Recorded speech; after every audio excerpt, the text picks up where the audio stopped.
اعوذ باللہ من الشیطان الرجیم، بسم اللہ الرحمن الرحیم۔ السلام علیکم عزیز طلبہ و طالبات۔ کلاس نہم مضمون اردو میں ہمارا جو دوسرا سبق چل رہا تھا مرزا غالب کے عادات و خصائل، ہم نے پچھلے لیکچر میں مرزا غالب کے عادات و خصائل کے جو مصنف تھے ان کے بارے میں پڑھا اور ہم نے اس سبق کو شروع کیا تھا۔ آج ہم اسی سبق کو جاری رکھتے ہوئے اپنے سبق کی طرف چلتے ہیں۔ صفحہ نمبر 9 سے ہے۔ مرزا اپنے دوستوں کے ساتھ جو گردش روزگار سے بگڑ گئے تھے نہایت شریفانہ سلوک کرتے تھے۔ گردش روزگار کہتے ہیں زندگی کے جو اتار چڑھاؤ ہیں، یعنی زندگی میں جو مصائب، جو مشکلات، جو تکلیفیں آئیں وہ کہ نہایت شریفانہ طور سے سلوک کرتے تھے۔ دلی کے عمائد میں سے ایک صاحب جو مرزا کے دلی دوست تھے اور 1857 کے بعد ان کی حالت سقیم ہو گئی تھی، ان کی حالت خراب ہو گئی تھی، اور عمائد کہتے ہیں معززین کو۔ ایک روز چھینٹ کا فرغل پہنے ہوئے مرزا سے ملنے آئے۔ مرزا نے کبھی ان کو مالیدہ یا جامہ وار وغیرہ چوغوں کے سوا ایسا حقیر کپڑا پہنے نہیں دیکھا تھا۔ مالیدہ کہتے ہیں ایک قیمتی لباس ہوتا ہے، قیمتی کپڑا ہے، اس کو کہتے ہیں۔ اور جو چھینٹ کا فرغل ہے یعنی روئی سے بنا ہوا ایک کوٹ ہوتا ہے، اس کو کہتے ہیں۔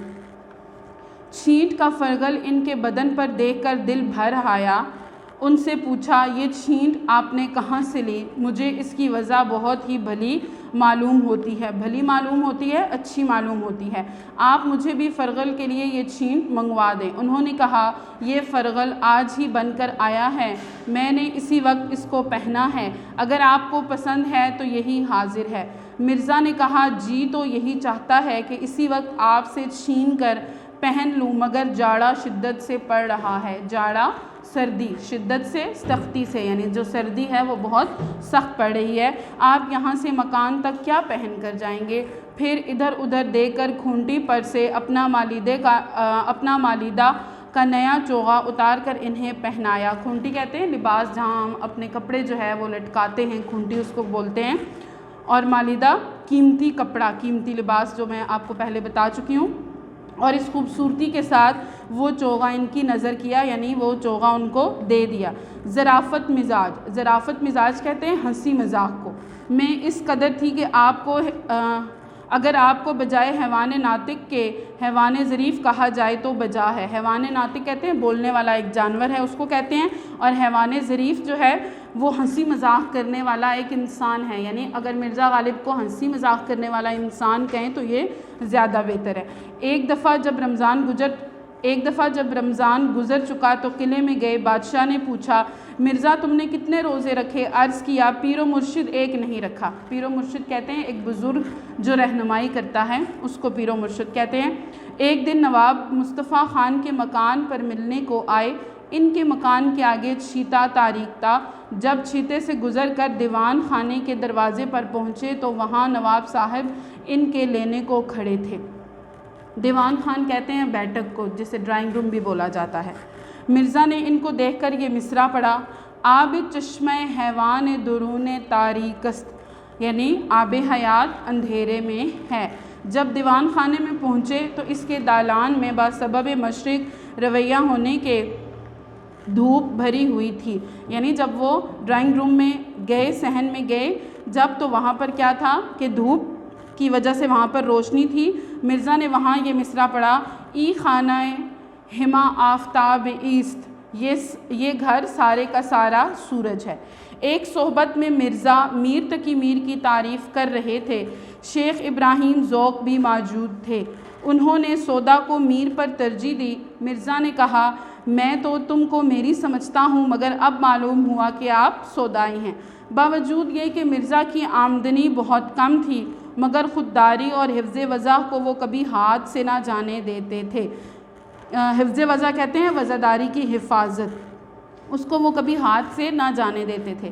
شہر کے امراء و عمائد سے برابر کی ملاقات تھی، کبھی بازار میں بغیر پالکی یا ہوادار کے نہ نکلے تھے، یعنی جب وہ بازار میں جاتے تھے تو ایک چھتری نما، پالکی کہتے ہیں ایک چھتری نما جسے جب دھوپ میں استعمال کریں سائے کے لیے، تو وہ اس کو بولتے ہیں کہ وہ جب کبھی بازار جاتے تھے تو اپنی چھتری کے سوا نہ جاتے تھے۔ عمائد شہر میں جو لوگ ان کے مکان پر آتے تھے یہ بھی ان کے مکان پر ضرور جاتے۔ ایک روز کسی سے مل کر نواب مصطفیٰ خان مرحوم کے مکان پر آئے، میں بھی اس وقت وہاں موجود تھا۔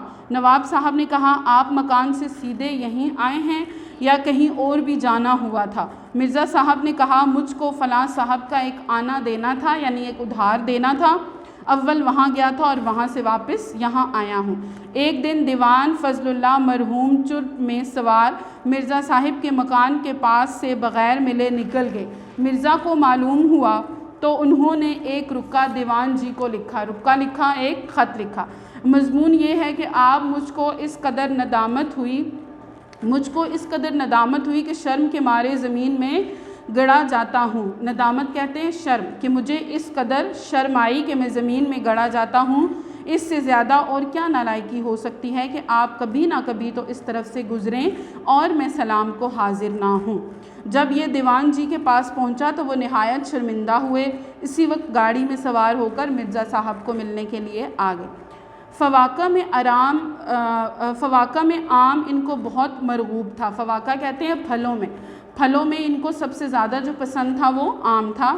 آموں کی فصل میں ان کے دوست دور دور سے ان کے لیے عمدہ آم بھیجتے تھے، اچھے ان کے لیے اچھی قسم کے آم بھیجتے تھے، اور وہ خود اپنے بعض دوستوں سے تقاضا کر کے آم منگواتے تھے، یعنی اصرار کرتے تھے کہ مجھے آم بھیجو، اور ان کو آم دیے جاتے تھے۔ ایک روز مرحوم بہادر شاہ آموں کے موسم میں چند مصاحبوں کے ساتھ جن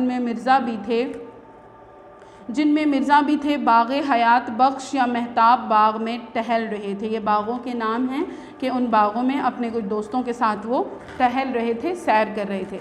آم کے پیڑ رنگ برنگ کے آموں سے لدے ہوئے تھے۔ آم کے پیڑ درخت کو بولتے ہیں، درخت کو پیڑ یعنی آم کے جو درخت ہیں وہ رنگ برنگے آموں سے لدے ہوئے تھے۔ یہاں کا آم بادشاہ یا سلاطین یا بیگمات کے سوا کسی کو میسر نہیں آتا تھا۔ مرزا بار بار آموں کی طرف دیکھتے تھے۔ بادشاہ نے پوچھا مرزا اس قدر غور سے کیا دیکھتے ہو؟ مرزا نے ہاتھ باندھ کر عرض کیا اس کو دیکھتا ہوں کہ کسی دانے پر میرا اور میرے باپ دادا کا نام بھی لکھا ہے یا نہیں۔ بادشاہ مسکرائے اور اسی روز ایک بہنگی عمدہ آموں کی مرزا کو بھجوائی، یعنی ایک پیٹی جو ہے وہ اچھے آموں کی مرزا صاحب کو بھجوائی۔ مرزا کی نیت آموں سے کسی طرح سیر نہ ہوتی تھی، یعنی مرزا صاحب جتنے بھی آم کھا لیتے تھے ان کا دل کبھی بھی نہیں بھرتا تھا۔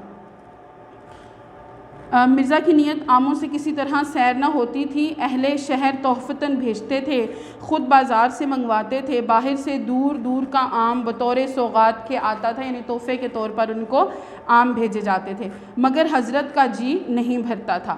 نواب مصطفیٰ خان مرحوم ناقل تھے کہ ایک صحبت میں مولانا فضل الحق اور دیگر احباب موجود تھے، یعنی دوسرے دوست بھی موجود تھے، اور آم کی نسبت سے ہر ایک شخص اپنی رائے بیان کر رہا تھا کہ اس میں کیا خوبیاں ہونی چاہیے۔ جب سب لوگ اپنی کہہ چکے تو مولانا فضل الحق نے مرزا سے کہا کہ تم بھی اپنی رائے بیان کرو۔